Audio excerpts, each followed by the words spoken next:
Bien donc, on est ici sur le futur parcours des Championnats du monde de Liévin. Alors, quelles sont un petit peu les grandes caractéristiques du circuit que vous avez tracé? Donc on a un parcours avec les deux caractéristiques. La première qui est quand même assez roulante pour homme fort, je pense que c'est la première chose.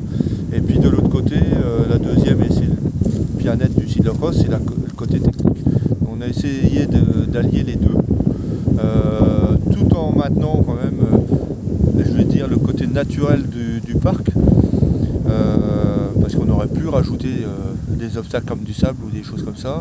Moi je pars du principe qu'on doit respecter le terrain, enfin le local. Si on est sur des régions comme la Belgique ou Hollande, il y a beaucoup plus de sable que chez nous. Là on est resté vraiment sur le territoire. Donc on a exploité quasiment tout le parc du Val de Souchet, qui est bien connu au niveau international, hein, puisque ça a été à ce niveau-là il y a quelques années.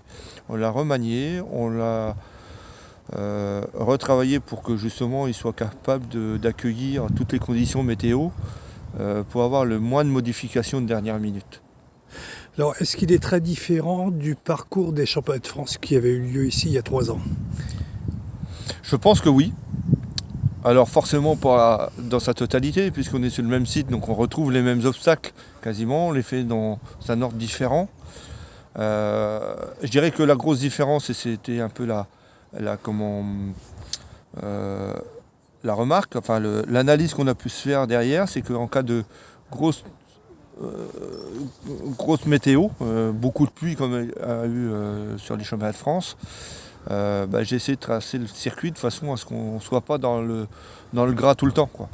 Mais ça, je veux dire, on l'a refait, et je pense que ce qui nous a permis de le faire, c'est de changer la ligne d'arrivée. Donc comme on a pu le voir, avant c'était rue d'Avion, maintenant on est passé sur la rue du Percot. Il y a eu des gros aménagements à faire puisqu'on a modifié la voirie, hein, parce que si on l'avait laissé en l'état, on n'aurait pas été au cahier des charges. Donc tout ça on l'a retravaillé, on a diminué les zones de portage en cas de très mauvais temps.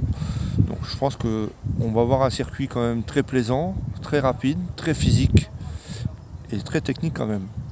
Alors, on se souvient effectivement qu'il y a 3 ans, le terrain était très très très gras, voire boueux. Bon, il est impossible de connaître la météo là aujourd'hui, mais il n'est pas dit. Enfin, le terrain change très vite, hein. On est sur un site minier, il y a du schiste, ça peut sécher très vite aussi. Oui, tout à fait. On est sur un terrain qui change très très vite. J'ai appris à le connaître. C'est vrai qu'il y a des périodes où c'était très très mouillé. C'est ce qui m'a permis d'identifier les zones humides, très humides. Mais je me rends compte que je suis reparti vendredi la semaine dernière et je suis aujourd'hui. Il a énormément évolué. Donc c'est aussi ça ce qui me plaît, c'est ce que je disais tout à l'heure.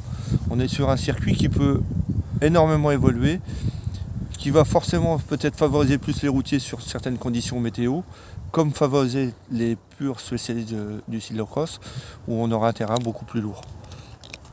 Ok, je vous remercie.